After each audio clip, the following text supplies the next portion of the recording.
Hello, everyone, and welcome back to the Barbell Mamas podcast. I am joined today by Pamela Gagnon, and I am just so unbelievably excited. Are you smiling? Did I get it right? You did it Tried really hard. Hard name to pronounce. Pamela, if you have seen her on social media, you probably have. She is on CrossFit gymnastics seminar staff. I was. She was on CrossFit Gymnastics seminar staff. She currently owns Performance Plus, which is a foundational program that helps all athletes of all levels be able to achieve a better endurance, strength, and to get their firsts in a variety of different gymnastics movements within CrossFit. She also is currently doing the gymnastics programming within Mayhem Athlete and working very closely with that crew. And she is an athlete herself. At the age of 6, she started doing gymnastics. She finished her gymnastics career as a collegiate D1 gymnast. From gymnastics, she found CrossFit, which is a wonderful foundation to have. She competed in CrossFit between 2011 until 2017. She appeared at regionals 6 times and made the games 3 times as a master's athlete. Pamela is also a mom of 2, with her littles not being so little anymore. So she has a 21-year-old and a 19-year-old. And I am just so excited to start talking with Pamela about getting and being involved in gymnastics, which is a very strength and power focused sport around having kiddos. So thank you so much for joining us. It's so fun to see you again. I know our connection was Zach Long, my business partner from Performance Plus. And so I've gotten to know you as well and admire all your work so much. Yeah. When I was reaching out to Pamela, she was like, well, my babies aren't little. I was like, hey, I love this because we think that momming requires fitness at all ages. And you are an incredible athlete at every age. So I just can't wait to hear more about your journey. So let's kind of talk about what you were doing around your pregnancies. Did you take a break from your gymnastics career from college to starting CrossFit? What is that in between time? What did that movement look like for you as you prepared for motherhood and then during your 2 pregnancies? Yes, so I graduated college in 1996, which sounds like so long ago because it was. And I didn't have my first kid until 2002. So for about 8 to 10, really, I founded CrossFit in 2011. So honestly, for 10, 8 to 10 years, I was a little bit lost in, well, yeah, I guess it was less than that, but you get the idea. So I was very lost. It was the mentality of after your last collegiate performance as a gymnast, you're done. Like you never do a gymnastics again. That was just the old, mentality. And I was burnout. Like I was definitely ready to do nothing, but also then felt completely lost. So I found myself on the Stairmaster banging my head against the wall. I found myself trying to play tennis, and just all my friends wanted to talk and I wanted to actually like compete and like go hard, and they were like, aren't we here to have fun? I'm like, this is fun. And I wasn't a good enough tennis player to like go to the really competitive friends, so that was a disaster. I felt so lost for so long. I didn't know much about weightlifting. In gymnastics, all of our conditioning back in the 80s and 90s was body weight training. When I got to Rutgers University, we did do weight training room, but our strength coach was the football assistant's strength coach. And he honestly did not really understand how to train gymnasts, because it is sport specific when you're in college. So my answer is I was super lost. I did not find CrossFit until my kids were close, probably 4 and 6. And it wasn't even really CrossFit. It was like functional fitness that they followed CrossFit.com and were like fascinated by this thing. And they were like, "Can you do a muscle up?" I'm like, "What's a muscle up?" And it was strict ring muscle ups back then. They're like, you shimmy into this like little weird grip, and then you pull and press. And I tried it once and I failed, and I knew exactly, because I had good body awareness. I'm like, no, no, no, I'm gonna get this. And second time I did get it, and they were like, "What?" I mean, the room erupted. This was not even in a CrossFit gym. This was like a functional fitness training room. And then they were like, "You gotta go to CrossFit," you know.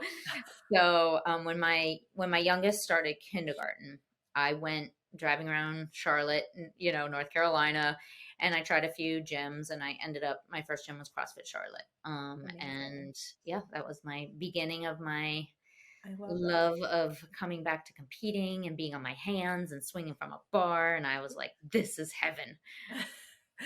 So when you were postpartum with your kiddos, did you have any core considerations that you were thinking about that maybe showed up 4 or 6 years later when you were getting into CrossFit? If you weren't really doing gymnastics in that time, Yeah. did it just feel like you were going back into training after a summer break, or like kind of how did that feel going into some of these movements again? So when I graduated college, I made myself a little, like, I wrote down a little goal. And for my goal was, as long as I can, I want to have all three splits and be able to do a press handstand. And so the mobility portion, and like back then, I didn't even really understand, like, oh, being mobile when you're older is really helpful, and being strong is even more helpful. And so the press handstand is an ultimate body weight movement that is tremendous amount of core. So I would like go in my garage and just kind of mess around with some stuff like basics, gymnastics things, and mainly probably the press to handstand, and got back to handstands really fast after, just messing around. Like I didn't know CrossFit even yet. Um, but I think because I had like the foundation, my muscle memory was fairly quick. Um, it again, it wasn't really until they were 4 and 6, so it's really hard to kind of give a little bit more of like a preview of really like what it was like right from the beginning. Also, it feels like a lifetime ago.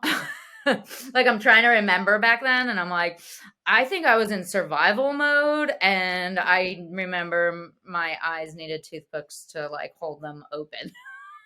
Yeah, absolutely. I'm currently in that mode, so I Yeah. feel that in my core. Yeah. And so what did it when you found CrossFit, what did it look like you training for the games with two little kids at home? Yeah, so when I found CrossFit, I didn't really even know what that I could compete in CrossFit. And at my first gym, at CrossFit Charlotte, Andy Hendel was a part of the L1 staff, and his son Spencer Hendel became a games athlete. So he was really, really involved. And he's like, "This CrossFit Open is happening." I'm like, "What's that?" He's like, "It's a competition." I'm like, "I'm okay, I'm in." And they allowed 60 people to go to regionals that year, and I tied for 60th place the very first year that I competed. So I was just thrown into it. We didn't really I didn't really know my future of it. Back then it was just like come in, do an hour class, and that was it. So I worked out when my kids were at school. I was starting a promotional apparel business at that time too. But I was able to be home, with my kids. So I did the 9 a.m. class, with the other moms. It was 1 hour, that was it. And then when they came out with Masters, that was when I was like, okay, that was 2014. I was just turning 40. My kids at that point were like 8 and 10. Mhm. And so I probably trained about 2.5 hours a day. And I was at Rising CrossFit, and the other people in the group either were younger or had young kids too.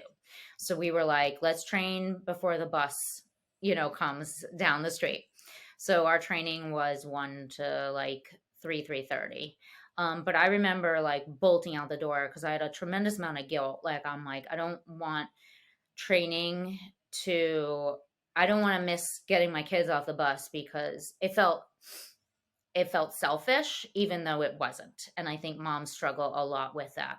Like if I'm achieving some really high level great goals, that makes me happier. It gives my kids something to say like, wow, mom's training, that's great. Like they should know like other things are in life surrounding just besides that, like there's other things in life. Being a mom is number one, but I think it's important that your kids see that you have outside interests is I Yeah. guess what you could say. But Yeah, I think the mom guilt is just so intense. So often individuals are feeling like they can't take time away. And then we realize that we just can't pour from an empty cup. And if competing is something that just fills that cup for you, you show up better in all aspects of your life. you do. That's a really good way to put it. Just showing up better. And my kids have like the best memories of like coming to the games and cheering their mom on. And like at 8 and 10, that must have been like the most cool thing. And they still talk about it to this day. And monkey see, monkey do. They are both now 19 and 21, super into my older one is CrossFits obsessively. And my younger one is a rock climber obsessively. And so they get like, no, I'm tired. I should go work out. That's going to wake me up. That's going to make me feel better. And rest days are important and nutrition's good, but also eat ice cream. And, I try to show them all that balance. So the original question was, what was it like training for the games with kids? A lot of mom guilt, really, like running from the gym, like can't be late. Um, and also a lot of joy showing my kids, like, look at what I did today. I'd show them videos or something. So it was a really great time to train when they were at that age. They weren't babies. That would have been a lot harder, I think. I think Mhm. that, them being in school every day was helpful. It's also so neat talking to you to also see the evolution of the sport. So I got into CrossFit around 2012. So fairly early adopter. You hear some of these real OGs who said that they went to the CrossFit Games because they faxed in a form where they wanted to go to the CrossFit Games. And we've seen so much evolution. You went from I went and trained for an hour a day, made it to regionals, to as a master's athlete training for 2.5 hours a day. Mhm. And now you see the training volume of some of these individuals who are semifinal level athletes, maybe trying to make it to the games or trying to be a very good quarterfinals athlete. And they're training 3-4 hours a day, Yeah. every day. And when you put that through the filter of being a parent, not only would that create a lot of guilt, but a lot of times logistically, it's just not feasible to be Yeah. able to do that. And you have to be as efficient as possible. And so it's very cool to see some of these role models like you. And this year, I think 30 or 40% of our games qualifiers in the 30 to 39 category are moms. Stacey Tovar just had her second and she was third in the semifinal. So she's heading back to the games. We're seeing more of these individuals who really are trying to just figure out how to balance it all, because that, I think, is the name of the game, is being there to pick your kids up from the bus and also having these athletic goals that you've been trying to work towards. Yeah, not to mention that, a lot of the moms that were at the games with me had real like 9 to 5 jobs. Not that my job isn't real, but I was lucky to have a more flexible schedule. So they're getting up before their kids to train. I mean, the dedication and drive is really impressive. But I also really think that, again, like your kids are watching, they're learning, and like if you want something, you got to work for it. And I think that was a really good lesson too to my kids. Like, they knew like I had a good gymnastics background, but I'm terrible at squatting and I'm a horrible runner. And so my son, who was on high school track and middle school track, will go out and run with me. And like, he's like, all right, you have to, you're too clunky, or like he would help me with my stride. And it was like a lot of bonding too. And then they were like, teach me how to do a handstand. And so they just, without me ever saying, come in the garage with me, come learn this, they just go out. They're both like really into math, and my whiteboards are on there, and they go out and do like math problems while I'm working out. And then they turn around and be like, huh, I want to see if I can try that. And they're like, will you show me how to do it? And just slowly, like they both got strict bar muscle ups, just like hanging out in the garage in COVID with me, like, I mean, it was crazy. So it, with like, that's a good thing too, like good advice, me being down the road is like, they are not you. They may not like CrossFit. They may not want anything. My role was just move, right? I didn't care what you did. And so the less I pushed, the more curious they were, right? And my younger one doesn't CrossFit. He's like, I don't want loud music and clanging. Like, that's not my thing. And he found rock climbing. But if he didn't have that background of like doing pull ups with me and strict bar muscle ups and ring muscle ups in the garage, he wouldn't be as good a climber. And it built his foundation.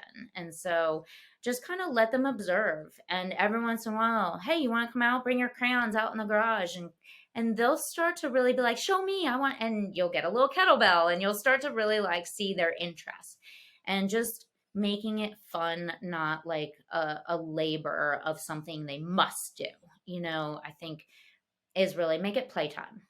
Yeah. I'm seeing that already with my two kids. My oldest, Maya, she's 4.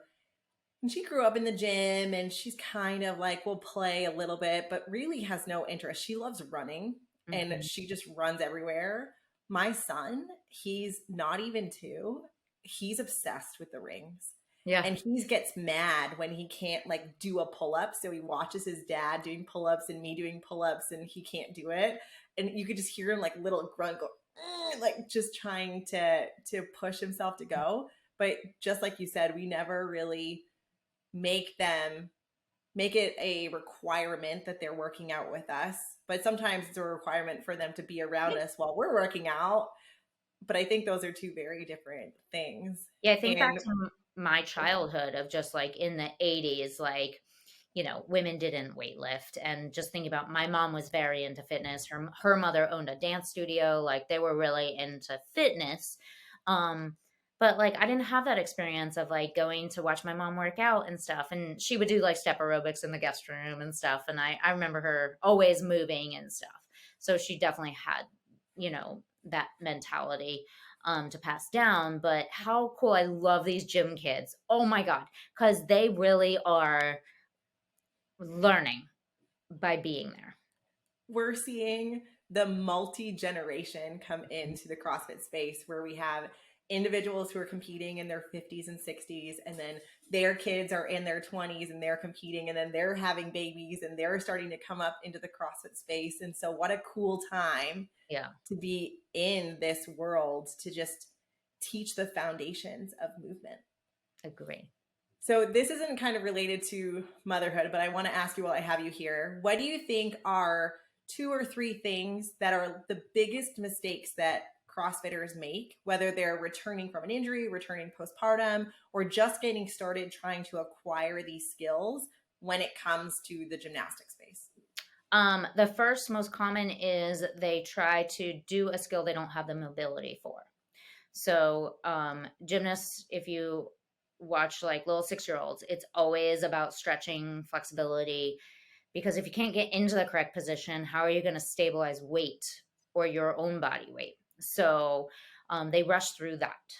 Um, the next is they watch someone do it and say, oh, I can do that, without really knowing that they might have spent 10 years building a foundation in a different sport, or just better body weight. Like a bar muscle up comes easy to somebody because they can do like 15 strict chest to bar in a row, but you don't see that portion of it. You just see them doing the skill and it looks easy.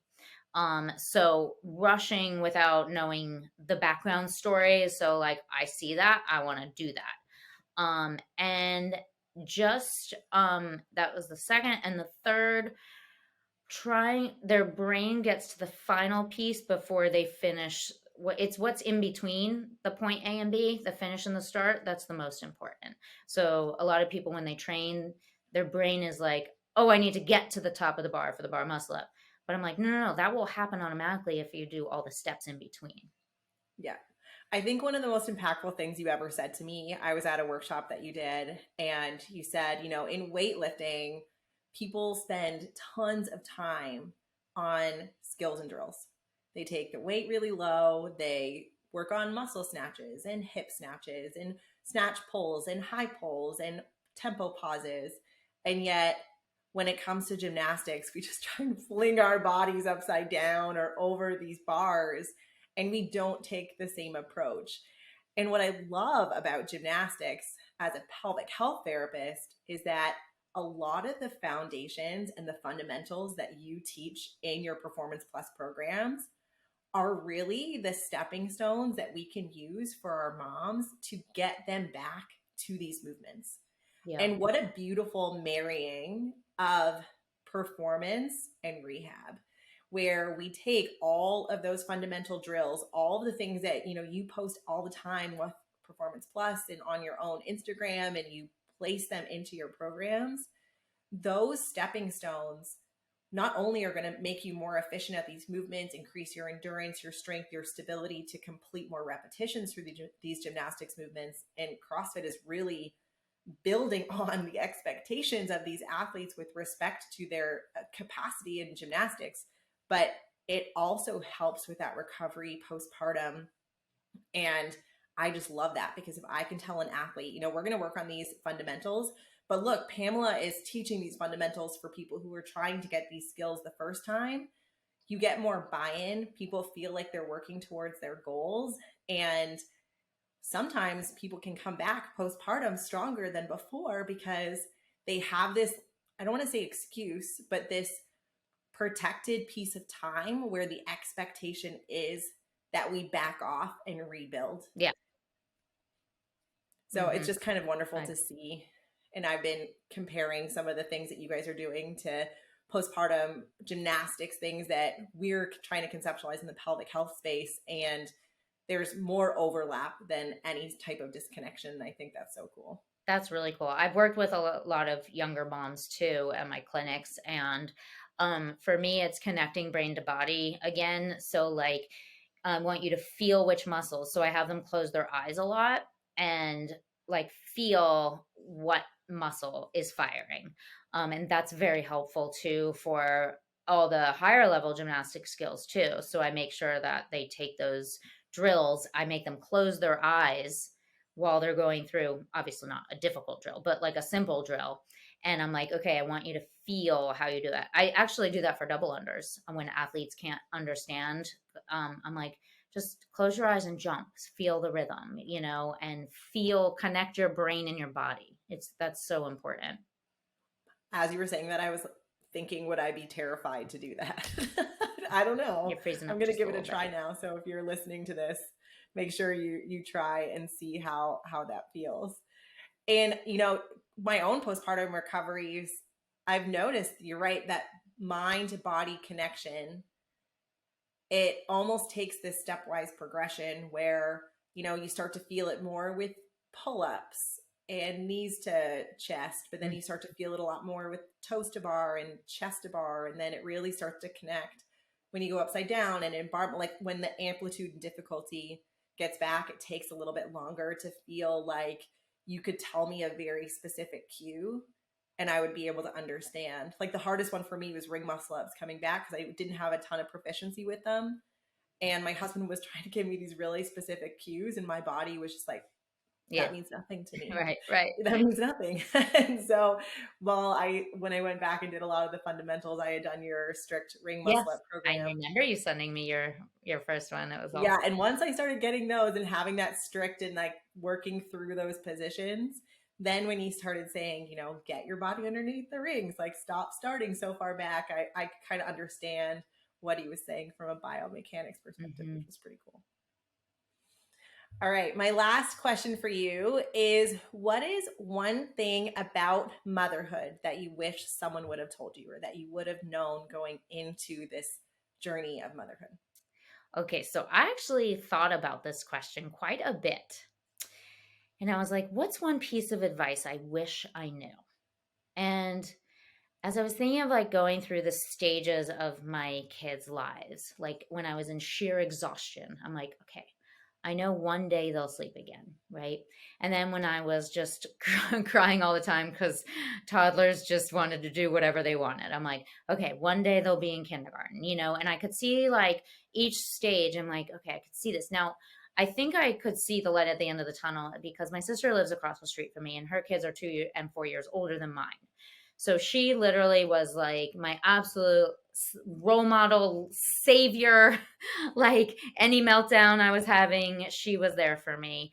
Um, and so when I was thinking about what's one thing of advice, I actually wouldn't really ask for advice other than it's your journey and like just do what feels right for you. What you do to survive in some of those moments is just what you needed at that moment. And this too shall Right. pass, as my mom used to say. Yeah.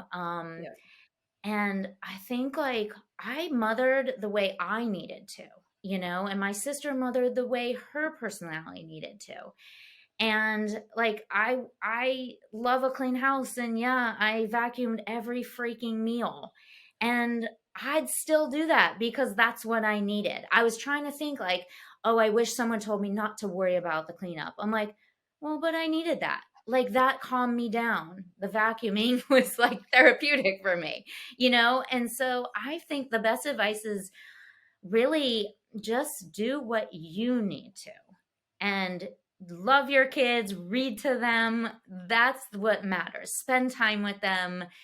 Everything else, is just survival sometimes. I love Um, that. but what I think I'm very close with my boys, very, very close. We have a great relationship, always have. And people are like, gosh, I wish I have the relationship you and your boys do. And I was like, I just listened a lot. And I didn't, they were individual humans. Just because I love gymnastics didn't mean they should love gymnastics. And just because I liked eggs doesn't mean they're going to. And like I treated them as their own individual people and let them explore. And I just listened a lot. And in the heat of the moment when things were going awry, I didn't give advice because when they were angry, nobody's going to take any advice. And we came back to it 3, 4 days later. Hey, remember that situation? How do you think I could have handled that better? And what do you think you could have done? And it was about me too. How can I mother you better? I even now I ask my boys, I'm like, would it be more helpful if I FaceTimed you more? Or is this good? Or like, what do you need from me? And I constantly open the line of communication, and they are so comfortable with coming and telling me things and sharing in their excitement and sharing in like their hardships. And I'm just really like grateful that I'm their moms. So That's amazing. mm, I saw an Instagram reel that was saying, listen to them saying all of the little things so that they feel comfortable later coming to you with the big things. And I mm. think you just nailed that so beautifully, talking about kind of your motherhood journey with your voice. Yeah, and they do get bigger. Yes. Also, All they get right. more expensive as they get older. Like, Yes. I'm like, I thought diapers were expensive. No, no, no. 19 and 21-year-olds, they're expensive. Oh, I can't imagine, because right now daycare costs are making me cringe and hurt on the inside. I know. All right. Well, thank you so much, Pamela, for taking the time to talk to us today. It was just so wonderful reconnecting with you. And if anybody wants to join your programs or connect with you, what is the best way for them to reach out? My Instagram is Pamela Gagnon. So try and answer all the DMs if you have any questions. And performanceplusprogramming.com is also our website. Wonderful. And I will make sure that I have all of those notes available in the show notes for this episode. Thank you so much. Thank you. And I just want to say, I'm super proud of all the moms out there fitnessing every day, bringing their kids to the gym, just being good examples, and one little small step at a time. Remember, my kids are 19 and 21. It's a journey, and just be kind to yourself. I love that.